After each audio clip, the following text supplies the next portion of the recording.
This week we read in the Parshas Chayei Sarah. The Torah juxtaposes the passing of Sarah to the Akedah. In the previous portion, as we speak about, Torah speaks about the Akedah and how Avraham Avinu had succeeded. That despite the difficulty of the test, he succeeded.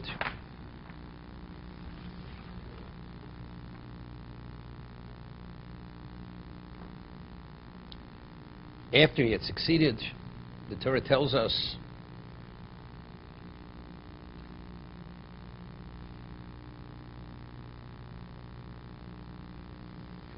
Vayikra Avram Shem HaMakom Hu Hashem Yireh. Avram called the location Hashem Yireh, Asher Yomer Hayom, which will be said today, Bahar Hashem Yiroy. In the mountain of Hashem it will be seen. So Rashi cites a Medrash, Medrash God Hashem Yiroy Akedah. Hashem should see this binding of Yitzchak. L'sloach l'isho b'chol shana. The Jew should be forgiven every year. Ulatzilu min ha'poronos, to save them from tragedy. Kadeshi Omer Hayom Hazeh b'chol dor saboim. It should be said on that day for all future generations. Bar Hashem Yiroyer, on the mountain of Hashem it should be seen. Afro shel Yitzchok Tzovav Omer l'kaporo. Where did the binding of Isaac take place? The Akedah on Har Moriah. That's the location of the Mikdash, the Beis HaMikdash. It should be said and should be seen that Bahar Hashem Yiroyer, it should always be seen on the mountain of Hashem, the ash of Yitzchok piled before him, l'kapora, for atonement. So that is the value of the Akedah. That all generations, till the end of time, are atoned because of what Avram had accomplished with the Akedah. And then,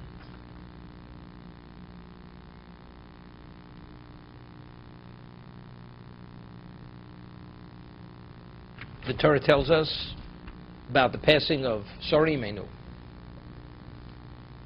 So the Midrash tells us why did she pass away? Because Satan had come to Sarah and said, do you realize what's happening? Your husband Avram is slaughtering your son Yitzchak. And as she hears this, she passes away. So the cause of the death of Sarah Imenu was due to the Satan informing Sarah Imenu that Yitzchak is being slaughtered.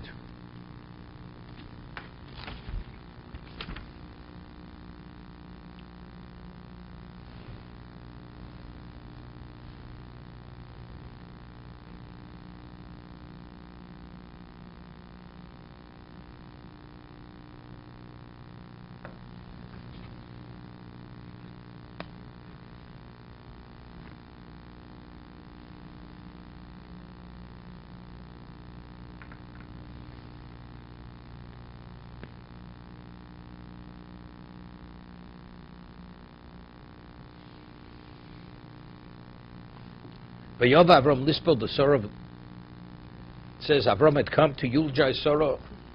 Kishashav Avram mehar Moriah b'sholom. When Avram had returned from Har Moriah in peace, Chora Apo Shel Samach Mem, the Sitra Achra, this is the archangel representing the evil, was enraged. Shiro Shelu also b'yodo Tavas Libo Levatel Karbodo Shel Avram.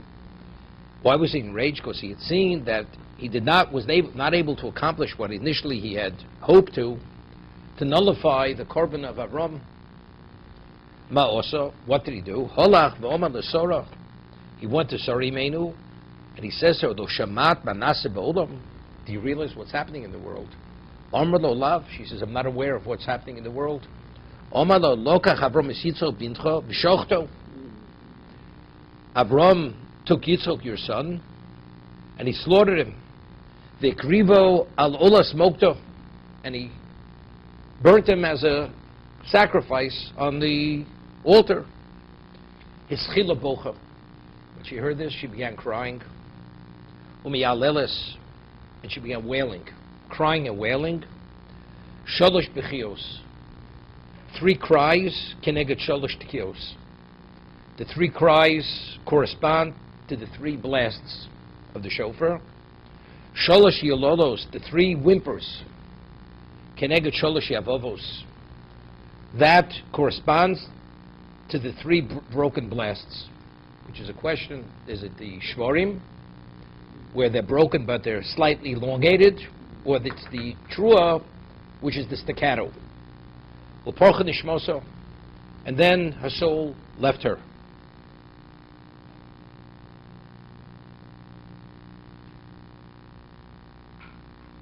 U'meisa, she died. V'yova Avram mehechon bo, mehar Moriah bo. And this is, he had come from Har Moriah, and this is what he comes to be confronted with. But why did he take Sarah, Imenu? Why did he inform her with this information? Because he was enraged. He tried to somehow not allow this to take place. He failed. Because he failed, therefore he's going to take revenge. By taking Sarah Imenu. She cried, she whimpered, her soul left her. What kind of revenge is this? Now, Satan, he's upset. He thought he'd be able to interfere and not allow it to take place. As it says in the Medrash, he originally came as a raging river, so Avram should not be able to the Akedah. He came with all kinds of charades and machinations that it should not happen. He did not succeed. Samach Mem is infuriated. He goes and he takes it out on Sarah Imenu. Well, because Avram succeeded. What's the value of the whole concept of revenge? What's possible revenge? We're talking about an angel. He's a representative. He represents the evil in existence. This is the Chayei Sarah. This is Samach Mem. It has such an impure status, we don't even mention the name. We say Samach Mem. So what's possible? It's not revenge. Revenge is just totally irrational. It's an irrational reaction. That's a revenge. If factually he's not going to nullify Avram's accomplishment, what revenge is he taking? So evidently it's not revenge. He's enraged. And because he's enraged, he's going to now cause Sarah Imenu to die. He understood what the outcome would be, what the consequence of informing Sarah Imenu. And what was it? 3 cries and 3 whimpers. And it corresponds to the very sounds of the shofar, which is, it itself is what silences Satan. That's what silences him. That's the Akedah. So what exactly is happening?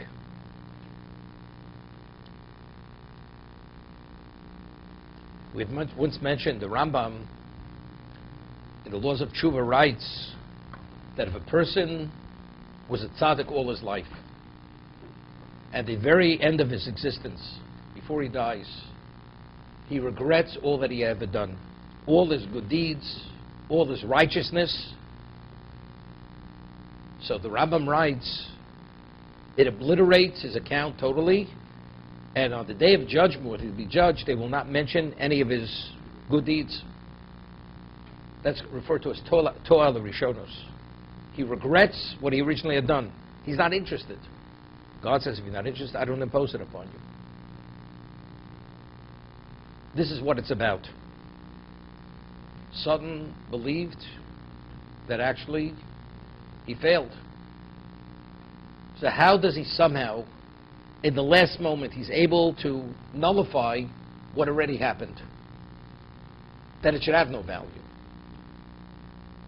And he's enraged. It's not revenge. Satan, who is Satan? Satan is the prosecutor of the Jewish people. He's the Mekatreg. And when does he prosecute most fiercely? On Rosh Hashanah, the Day of Judgment, which is the Day of Judgment. How do we silence him? With the schus of the Akedah, the merit of the Akedah. So if somehow Satan's able to nullify the Akedah, there's nothing that could silence him. And if nothing could silence him, we as Klal Yisrael, we don't stand a chance. Because in the context of the judgment, you can't be perfect enough. We all have failings, and we have, unfortunately, more seriously than just ordinary failings. But the schus of the Akedah is so overwhelming And it reinstates Midas HaRachmim. As it says in the Medrash,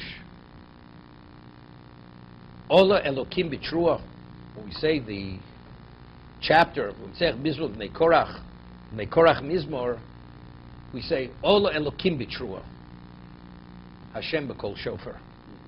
Elokim ascended with the Trua. Hashem B'Kol Shofar. Elokim is the attribute of justice. Hashem, Yud-Kei Vav-Kei, the four-letter name of Hashem, is Midas HaRachmim. This is the attribute of mercy. So the Medrash tells us that initially on Rosh Hashanah, God ascends the throne of justice. And when he hears the blast of the shofar, he descends from the throne of justice and he ascends the throne of Rachmim, throne of mercy. So what causes him to leave his position of justice, his attribute of justice, and assume his attribute of mercy? The Kol Shofar. That's Hashem. Yud-Kei Vav-Kei. So if we have Hashem, this is our saving grace. Protects us. But if Satan, the prosecutor, is somehow able to nullify that it has no value, then Hashem remains on the Kisi Din. He remains on the throne of justice. This was directly linked. Do you realize what your husband Avram is doing at this moment? He slaughtered your son and he's burning him as a burnt offering. She wails, she cries 3 cries, and wails and whimpers. And then she expires. Her soul leaves her. Avram comes back. He's ecstatic. This is the ultimate. God pleaded with him. Please succeed in this test, as we'll discuss in a moment.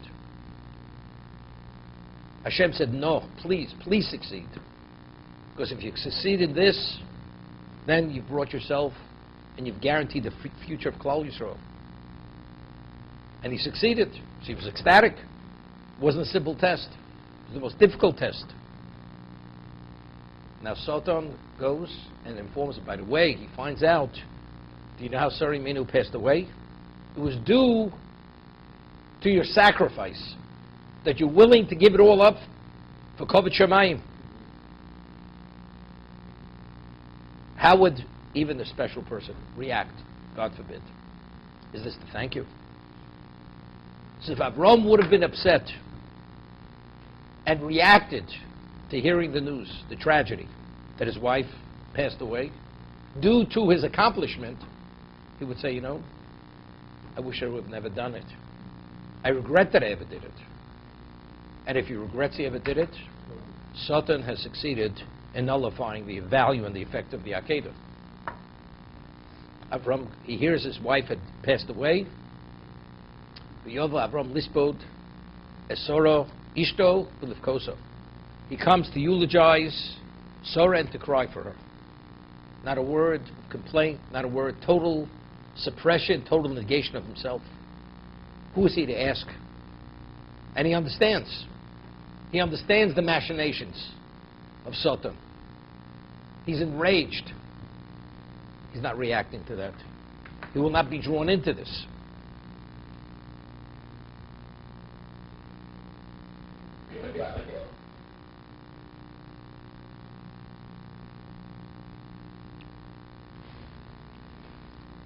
It's interesting.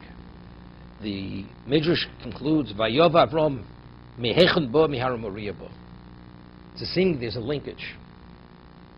She wailed and she whimpered 3, and this corresponds to the 3 tkios, the 3 unbroken blasts, and the 3 yavavos, the 3 broken blasts, which is the mitzvah of shofar. And then she passed on. Porcha nishmosa, her soul left her. And it concludes, that's the meaning of Yova Avram mehechen bo miharam Moriah bo. Where did he come? He came from Haram Moriah. So seemingly what the Midrash is saying, that because Avram understood the consequence of his reaction, where does he just come from? What is the value of his accomplishment? Despite the fact, what's going to be the cost factor? Chas v'sholem. If he reacts, the cost factor is there's no future. There is no Klal Yisrael. Why did Avram go into the Ur Kasdim? Why did Avram sacrifice Yitzhak? He was promised this is the future. Yitzhak is the future of the Jewish people. If he's told to slaughter Yitzhak, that means there is no Jewish people. Avram Avinu lived for what? For God's glory. And if he can't live for God's glory, he's willing to die. If he can't live for God's glory, if the world remain in a state of disgrace, of what we call Chila Hashem, Avram has no value and no purpose in existence. If we only live for Kavod Shamayim, for God's glory, if you're not able to address the purpose of creation, what's the point of existing? So what is dying? That the person is addressing the objective of creation. That's God's glory. If living is not God's glory, what is God's glory? Dying for God. This is expressing one's Avos Hashem b'chol nafshecha, even if it means taking your soul. That's the ultimate. And that's what Avram. So Avram's whole life was what? Even to give his life for God. Oh, why? Because without Klal Yisrael there is no glory. There is nothing. So if Avram at this point would react to Satan, there is no glory. God's glory comes to an end. Chas v'sholom. Because if there's no Klal Yisrael and there's nothing to silence and to dispel the prosecution of Satan on Rosh Hashanah, we have no chance. Vayovu Avram mehechon bo. Where is he coming from at this moment? Har Moriah. Because he's coming now from Har Moriah, and he understands the value of his accomplishment. What is that accomplishment? I've secured the eternity of Klal Yisrael, of the Jewish people. I'm not going to be drawn into this. It's only because he appreciated that he has just come from Har Moriah. Maybe with this we're able to explain that we find that when the Torah tells us, it says he eulogized her and he cried for her. Vayava Avram lispot l'sora lifkosa. So the kuf, the lifkosa is a small kuf. So the Baal HaTurim explains, Shalbocha elamat l'fi shezekena hoisa. She was an old lady, an old woman, 127 years old. Person can't live forever. Therefore, that minimized his crying. That's one. It says another reason. But could be, what minimized the crying? Because this only brought it to another level. That he did not react to what Satan had done, this is a success. This is not a failing. The passing of Sarah brought him to another level. So let's say tragedy, God forbid, the worst tragedy. And in that black cloud, there's a platinum lining, which actually radiates through the black cloud. How could a person, of course a person cries, but it's minimized. Because the tragedy was the basis for his ultimate success. He will not fail. So therefore, he came lisbel the Sorah with lifkosa, but the lifkosa is minimized because the lifkosa is only as a result of his level of accomplishment. There's a word from the Ksaf Sofer, which he writes that as a human being, if a person is at an ecstatic level, he's experiencing euphoria, and emotionally he's charged, and all of a sudden, God forbid, he's informed of something which is tragic. As a human being at that level, you cannot immediately internalize fully, person cannot internalize that tragedy. So therefore, it minimizes the grief. That's the way he explains it. We're not saying that.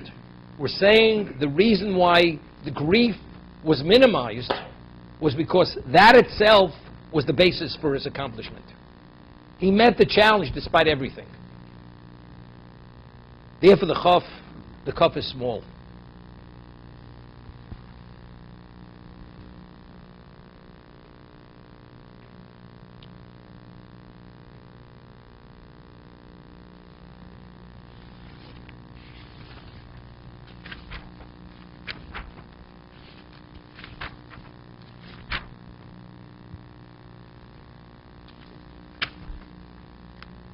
It asks the question by the Akedah. It says, "Vayomer kach nos bintcho esichitcho."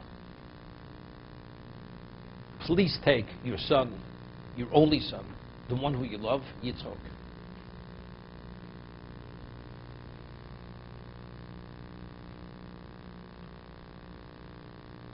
What was the vow? What was the no?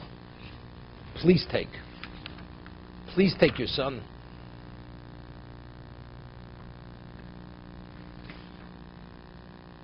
So Rashi cites Chazal that the please was that they shouldn't say that the first tests were not viable. If you're able to withstand this test, they will not say that the original tests were not viable tests. If you're able to succeed in this test, that means they were all viable tests. But if you don't succeed in this test, they will say the original tests were not viable.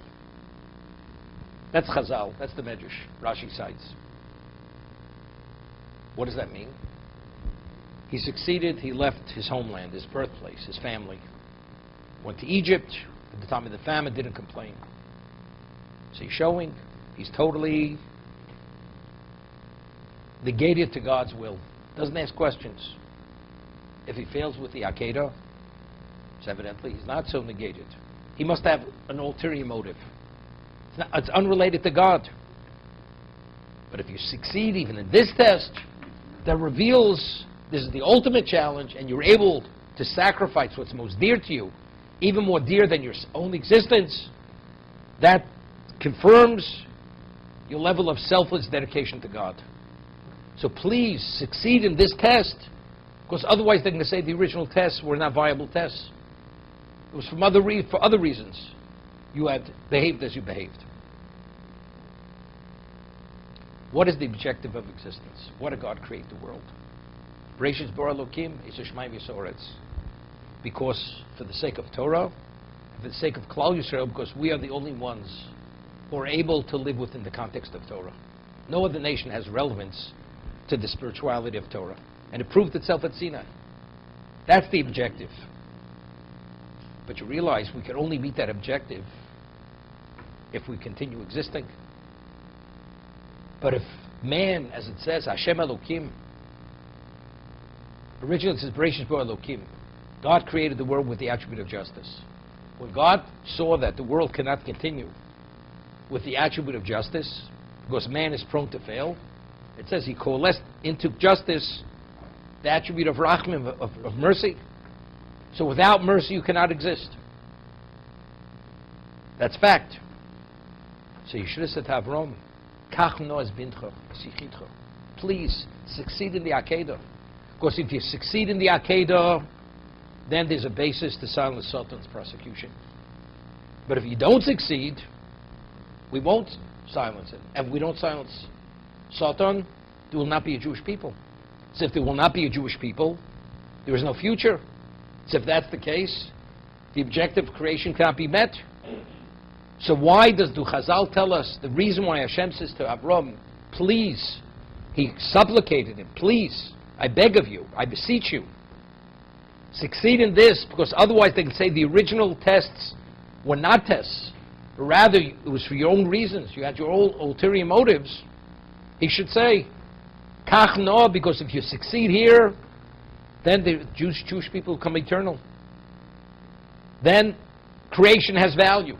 We've met the objective of creation, otherwise it has no value. It's like we're standing under the mountain. If you accept my Torah, you will continue, it will be good for you. If not, you'll be buried under the mountain. For all intents and purposes, if not for the Akedah, we're being buried under the mountain. Because who could withstand the onslaught of the prosecution of Satan? It's not possible. But Chazal don't say this. So how do we reconcile the two?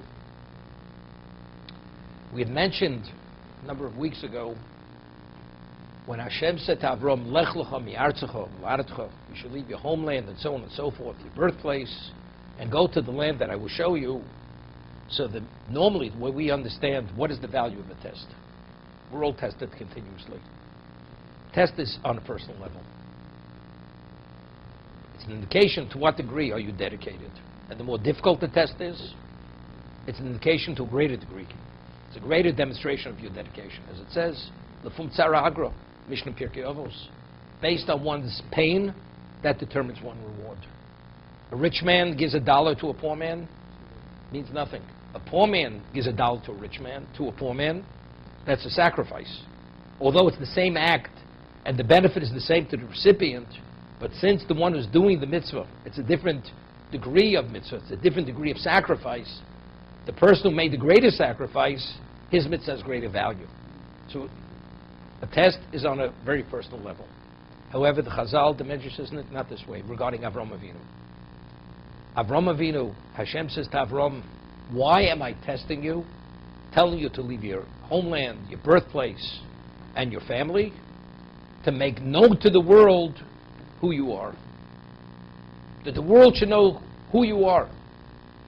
Now, why is it important for the world to know? Because evidently this test has a total different connotation. Has a different connotation. It's not the same as other tests.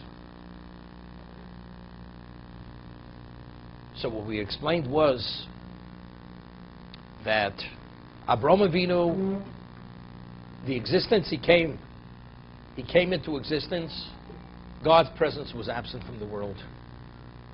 God's presence was absent from the world. And as it says, Hashem was Elokei Hashamayim. God was the God of heaven. He was not Elokei Oretz. Only as a result of Avram's espousal of monotheism did he acquaint humanity with God's presence, God's existence. Avram Avinu himself, why was he recognized as God's person? Why? What did Hashem say to him? You will gain fame, wealth, and children. The land that you will go to, that I will show you, renown, wealth, and children. So if he succeeds in the test, and he has unlimited monetary success and renown, what did he attribute it to? If Avram himself is seen as the man of God, because he's willing to die for God, and despite the sacrifice, he survives and he succeeds, what do people attribute that success to? His dedication to God. If you're dedicated to God, to this omnipotent being, to this universal being, there's nothing in your way. There's nothing which is insurmountable. You're able to meet every challenge. Even if you go to war with the four mightiest kings, you could be victorious, which he was victorious. So every one of the challenges of Avram wasn't only on a personal level. It was to reestablish God's presence in this existence. That's what it was. What would be, initially, he establishes God's existence, presence in this existence, and people see it, and they recognize it, because they believe all this success and renown and power is because God's behind him. Then at a later time, God presents something to him and he fails. What are people going to say? Evidently, it's unrelated to his dedication to God. Evidently, it's unrelated to that. Because you see, he's not really the man of God. So in retrospect, they said, we misjudged it. So what happens if you misjudged it? It doesn't mean anything. So God's presence at that moment is obliterated. He goes into the background. So we failed.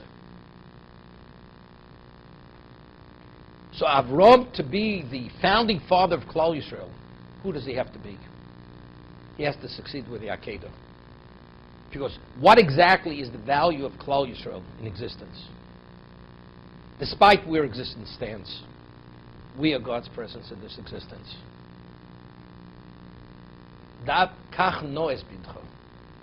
Please take your son. If you succeed, in retrospect, everything's attributed to your dedication to me. And that's the way the world sees you. Whether they behave that way and they emulate you, it's irrelevant. But that is your level of representation. But if you should fail and not bring your son to the Akedah, then in retrospect, evidently, it's unrelated to God. Once it's unrelated to God, God's presence is no longer here. So what is the basis for a Klal Yisrael? Why is there a Klal Yisrael in existence? Because we have a representation. But we only have that representation is because of Avram's dedication to God. Therefore, the whole concept, why does Satan prosecute us more than anyone in the world? Because we are the most valuable. We are the center of the universe. That's why he prosecutes us. Kachnas bincha. The whole concept is Bereshis bara Elokim. The world was created for Klal Yisrael and for Torah. That's only because we have that representation. But if Avram fails with the Akedah, we don't have that representation. There is no Klal Yisrael. So what comes out is really one and the same. The know that it should not be seen that the original tests weren't viable, and we existing, and Sod not being able to prosecute, they go hand in hand. He only prosecutes because of our value, because we are God's representation. So why did Sod want to nullify the value of the Akedah? Only because if he nullifies it, then even despite the fact that Avram succeeded, but there's no remnant. There's no remnant of the value. So he will destroy us in another way, through the prosecution.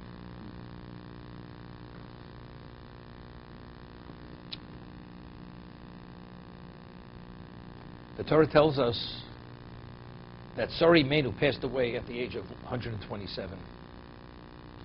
So there's a question, did she live her full years? Or did she not live her full years? So the Medrash tells us, Yudei Hashem yemei tmimim, v'nachlosom la'olam tiyeh.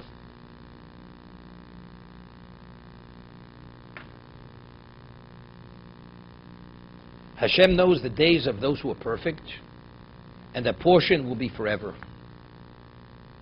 Kishem shehem tmimim, just as the devoutly righteous are perfect, kach shnosem tmimim, the years are complete. A tzaddik lives out his years in full.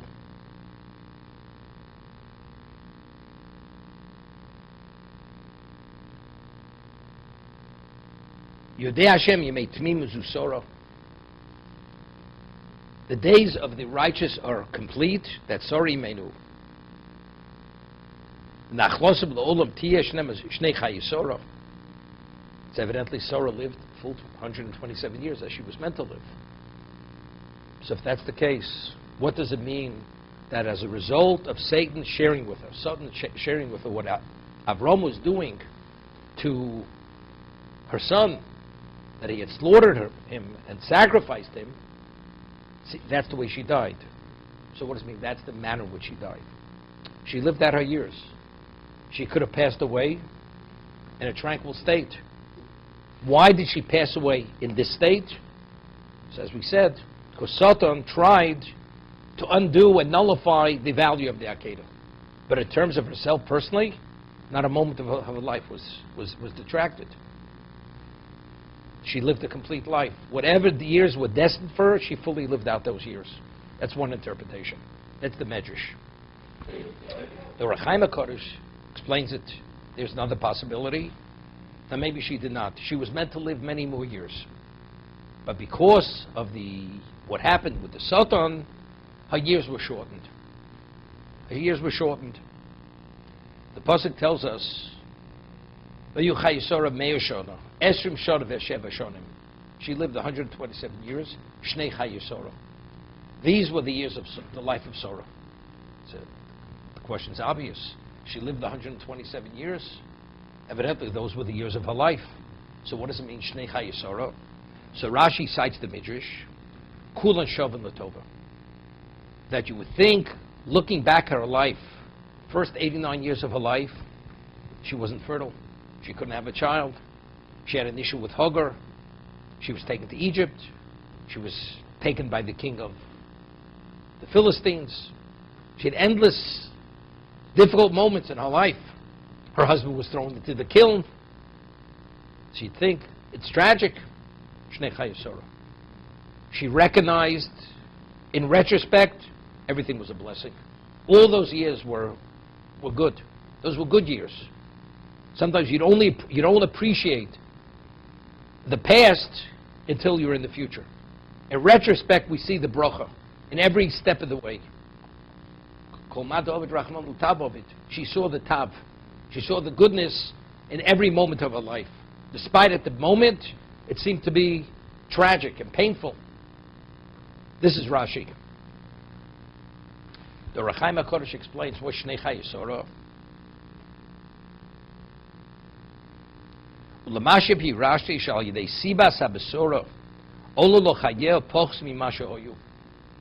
According to interpretation, that she lived less than she was meant to live. And the story with Sodom had cut her life short. What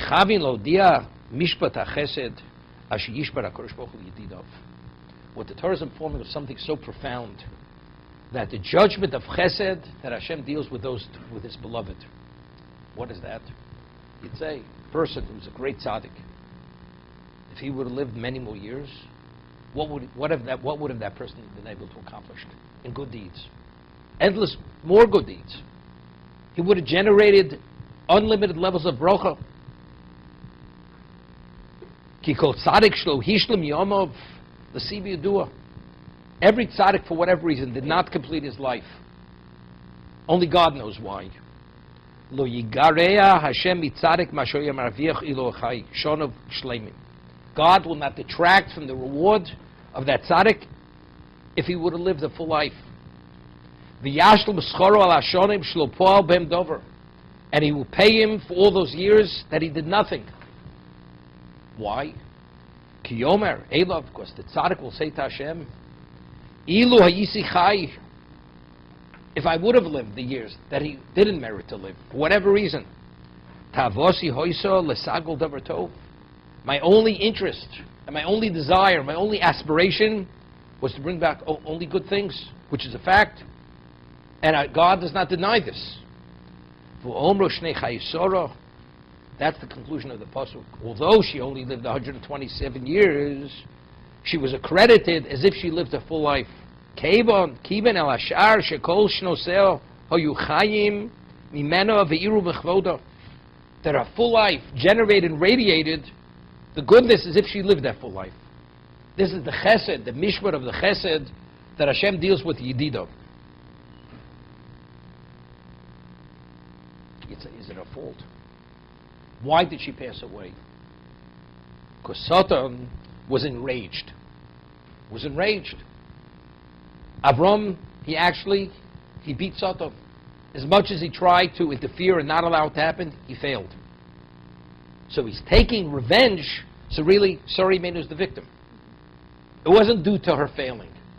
So it's not due to her failing. Why should she lose out? Because I'm thinking. We find that Yaakov Avinu, he was meant to live 180 years. Every one of the Avos HaKadoshim were meant to live 180 years. Why did Avram Avinu only live till 175? He had 5 years taken from his life because God had promised him that he would pass away b'seva tova, a good ripe old age. What happened the day that Avram Avinu died? That day, it says, Esav Yotzel Tav Yisrael. Esav committed 5 cardinal sins the day that Avram died. But why did he pass away on that day, Avram Avinu? Because if he wouldn't have died and he would have seen where the direction that his grandson is going, it would have caused him tremendous pain. So to avoid that pain and to maintain the bracha of Seva Tova, he was denied 5 years. So those 5 years that were deducted from his life, it's not related to his failing. According to this, he's fully accredited for those 5 years. Avram Avinu lived the equivalent of 180 years. Although factually, he lived 175 years. But we find by Yaakov Avinu, why did Yaakov Avinu only live 147 years? Rather than the 180 years.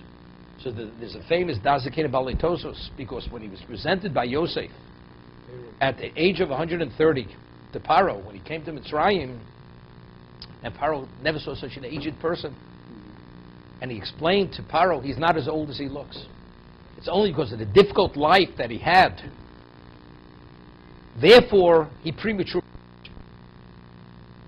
So Hashem says to Yaakov, after all that I've done for you, your daughter Dinah was returned to you. Your son Yosef, that you believed initially that he was killed, was returned to you. You go and bemoan your problem to this heathen.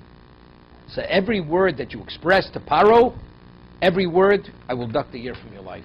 So he had 33 years deducted from his life for every word that he said to Paro, which at Yaakov's level was considered a claim against him. So over there, why did he not live the last 33 years of his life? Avram was unrelated to himself. Sorry, Meinu, Satan was upset with Avram Avinu. He succeeded, nullified the value of the Akedah. But over there, Yaakov Avinu, of course he would have lived his years. He definitely would have invested each one fully. But why did he not live out those years? It's attributed to his own failing. So maybe if it's attributed to his own failing, maybe Chas v'Sholom, maybe he's not accredited for those years. Maybe he is. But I'm saying you're able to differentiate between Yaakov's situation and Sarah's situation and Avram Avinu's situation. You can make that differentiation. But it's a profound concept. This is similar to what the Mishnah tells us. A person wants to do a mitzvah, and something interferes and he's not able to do the mitzvah. Right? He's nenas. Something beyond, he's fully credited for the mitzvah. Why? Because not being able to fulfill the mitzvah, you can't attribute it to him. God didn't allow it to happen. But if he would have been able to do the mitzvah, he would have actually brought that mitzvah to fruition. He would have actualized it. Why should he be denied credit for the mitzvah? Only God knows why he didn't allow him to carry out the mitzvah. But in terms of the one who was going to do the mitzvah, he would have done the mitzvah. So therefore he's fully credited for the mitzvah. Similar concept. You would have lived out your years. For whatever reason, Hashem cut the person's year short. The person's fully credited for those years that he did not live out those years. So what's the difference? When a person lives his years, it's more than what the person receives in his own right, as being a beneficiary of his accomplishment. What about being a role model? What about generating Kedusha in the world? Every time a person does a mitzvah, there is an effect, a positive effect. Right? We speak about a balance, good and evil in the world. Based on that balance, despite the challenge, you do the right thing, you infuse Kedusha in this world. You elevate the spirituality, you're spiritualizing the world, because the world itself is being used within a context of Kedusha. As the Ramchal writes, what is the value of evil? The value of evil is not to do evil. That's the value of evil. Not to do evil. So what's the value of temptation? Not to succumb to temptation. So a person who lives his life and continuously, he's challenged and he always succeeds. That means he's utilizing existence in a context the way it's supposed to be utilized. That sanctifies existence. That advances existence. But what about a person, he was meant to live another so many years, whatever those years may be. He's fully credited for the years as if he actually was challenged and he met the challenge. But factually, he didn't live existence. He didn't live a life. He did not utilize existence. In terms of his own dimension of spirituality and his relevance to the share in the world to come, it's as if he actually fulfilled the mitzvah. But in terms of the world being beneficiaries of that value, seemingly not. So that's on the world in the physical sense. What about him being a role model for others? A person lives his life as a tzaddik. He's a representation of Kedusha. That's what he represents, holiness. He's a representation of good. If he would have, he would have. He's accredited. What about the rest of us? we're at loss.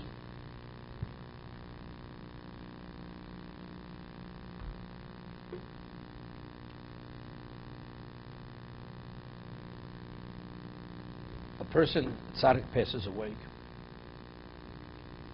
The Gemara tells us that a person who doesn't shed tears, even for an Adam kosher, even for an ordinary good Jew, I'm not talking about somebody who's a great Torah sage, it's a problem. How could a person not shed tears? God, a person who sheds tears for a good Jew, although he's not a great Torah sage, says Hashem counts those tears and puts it into his treasury location. God values those tears.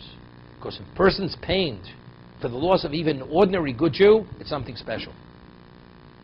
The Gemara tells us that honoring Torah is greater than the study of Torah. So attending the funeral of a Torah sage, which is honoring Torah, it's something exceptional. Because that's a representation of Torah. It shows what you esteem, what you revere. By attending the funeral of such a person, that's called Kavod Torah. That's greater than Limud Torah, than the study of Torah.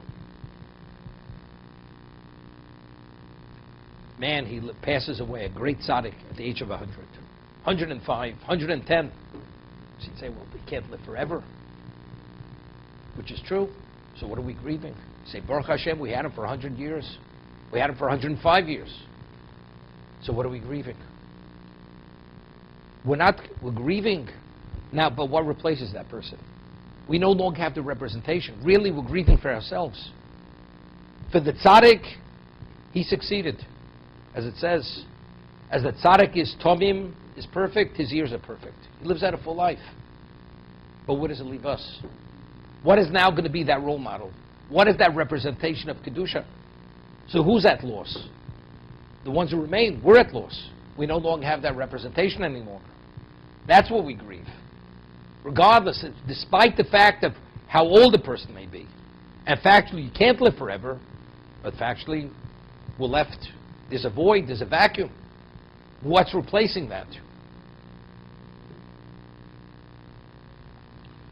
The Medrash tells us that the Pasuk says, "Ubo Hashemesh v'zorach Hashemesh." The sun sets, the sun rises. So the Medrash says that the day that Sari Menu passes away, that was the day Rivka was born. So Bo Hashemesh, when one tzaddik leaves, another tzaddik is born to replace that tzaddik. That's what it is. But factually, but until that tzaddik develops to be that role model, to be that representation, there's a flux, there's a lapse, and that lapse is a problem. Even though it's Ubo Hashem is Zorach Hashemesh. What's happened? What do we do until it happens?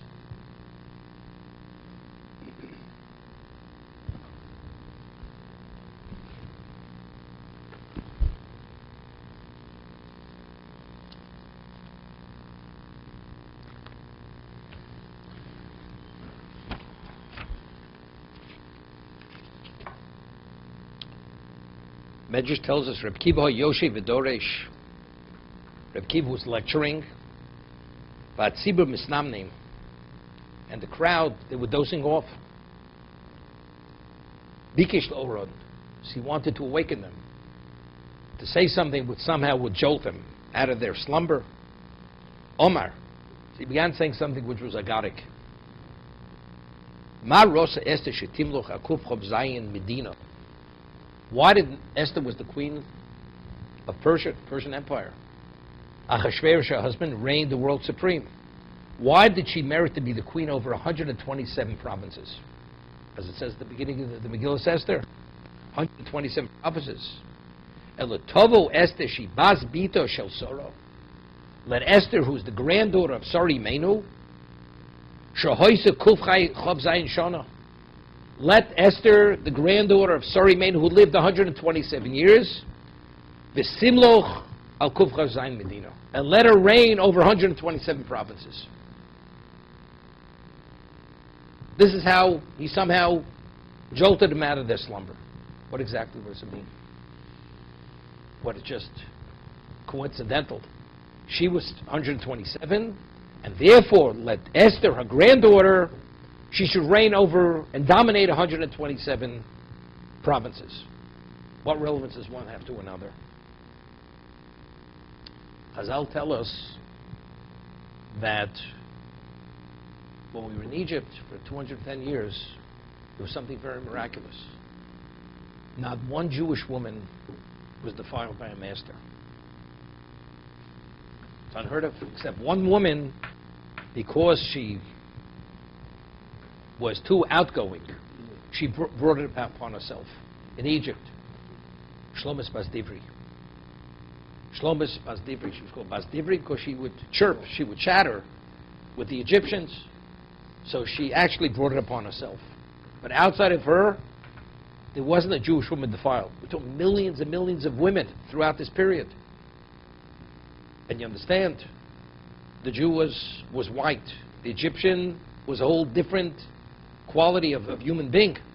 Not to defile, not to rape a Jewish woman in these years. So the Chazal tell us it was the merit of Sarah Imenu. When Sarah was taken by Paro hundreds of years earlier, you realize she could have been the queen of Egypt. She had a level of beauty. She radiated light. They never saw anything like it. Sarah Imenu was one of the most beautiful women who ever lived in the history of existence. And Paro, the king of the most advanced civilization, he dictated the world. Is it so simple? But yet, the moment he even attempted to approach her, as it says in Chazal, she said to the angel, smite, and he was smitten. He couldn't go near her. Immediately he realized miracles. And he goes and says to Avram, why don't you tell me it's your wife? And he let them go with tremendous wealth. But you realize that there was a test of Sarah Imenu. Sarah could have said, you know something? Here we go. We're driven. We're pariahs. We're promised. There's a famine. You know something? I prefer to have some stability in my life. Make a decision, become the queen of Egypt. Sarah Imenu chas v'sholom wouldn't consider it for a moment. She had full control over her life in every sense of the word. And she said, smite, and he was smitten. This was Sarah Imenu. Here she had an opportunity to control the world, relatively speaking. But because she was fully in control of every aspect of her being, she was out of there in the moment. In that merit, the Jewish woman in Egypt merited divine protection from Hashem. No Jewish woman was defiled. Only the one who brought it upon herself. Sarah Imenu, who lived 127 years, Bas Kuf ke Bas Chof, as it says, each segment of years, the word Shon is mentioned. When she was 100 regarding sin, she was like a 20-year-old. She was pure. But why was she so pure? It's unheard of. The answer is because Sarah Imenu, for every moment of her life, she dictated her life. Her life did not dictate her. 127 years, she reigned. She reigned over her own existence. So therefore, Esther Bas Bito, the granddaughter of Sarah Imenu, why was she able to become the queen of Egypt? To reign over 127 provinces. She was just as Sarah Imenu, because she reigned over her life. What was the Kiddush Hashem? Do you know what the Kiddush Hashem this was? Sarah, that she did not succumb to that offer, to that temptation. What was the Kiddush Hashem? Phenomenal Kiddush Hashem. What was the Kiddush Hashem of her becoming queen of Persia? Which it was a halachic decision. Mordechai said she must. Even though she said, Kasha avarti avorati. Doesn't make a difference. She became an adulteress. But what was the outcome of this? Klal Yisrael was saved. The decree of Haman would have been carried out, chas v'sholom. Lahashvil harag la'abed. Minar v'adzokein. Noshev v'taf. Every Jew would have been annihilated. So what was the outcome? Just as Sarah Imenu in her 27 years, she brought about at a unique level of Kiddush Hashem, one of a kind. What was the outgrowth? What was the fruit of that investment? Esther, what does it mean? She dominated 127 provinces. As it says, what happened when Haman was killed with his family? It says the nations, they started to convert to Judaism. Mordechai became one of a kind. He became the prime minister, the head of state of the Persian Empire. So just as Sarah Imenu had made the investment, she created a dynamic which the world understood who she was and who Avram Avinu was. This is the beginning of Avram's ascent to wealth and power. And he sent a special detail to protect him. Nobody go near this couple. They're special. There's a question. If originally Paro had given all this wealth only as a dowry, believing that Sarah was his sister, after realizing that she's a married woman, he should have asked for it back. Why did he ask for it back? The answer is, he felt it was a privilege. Seeing now who she and Avram Avinu were, this is a privilege, this is a bracha. That you're agreeable to retain the wealth that I gave you, this is a blessing for me. He even gave Hagar was the daughter of Paro. She was a princess. Better she should be a maidservant in the home of Avram than be a princess in my palace. This is the impact he had on Paro, a pagan king, the king of those advanced civilization. What did this event do to him? He's willing to give his daughter as a maidservant. Better she should be a maidservant in the home of Avram than princess in my palace. Keep the wealth. It's my privilege that you have this wealth. That's the 127 years of Sarah Imenu.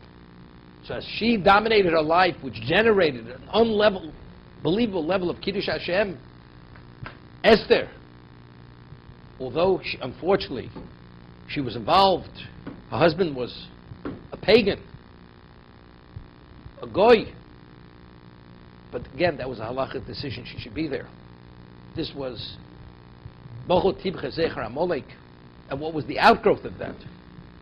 The world, in its totality, understood who the Jews were. This brought about the greatest level of Kiddush Hashem.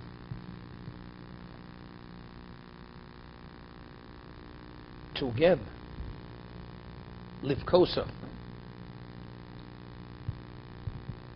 Avram's force saw the future to a degree, but even the present. Livkosa, the chaf is minimized.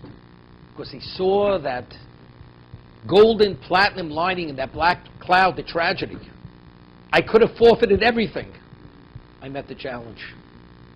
So seeing the value of what that is, that minimizes the crying. He has an appreciation for what that is. If a Jew would be able to understand, we say Dayan Emes. In fact, we should say Shechianu. So why don't, God forbid, when a tragedy happens?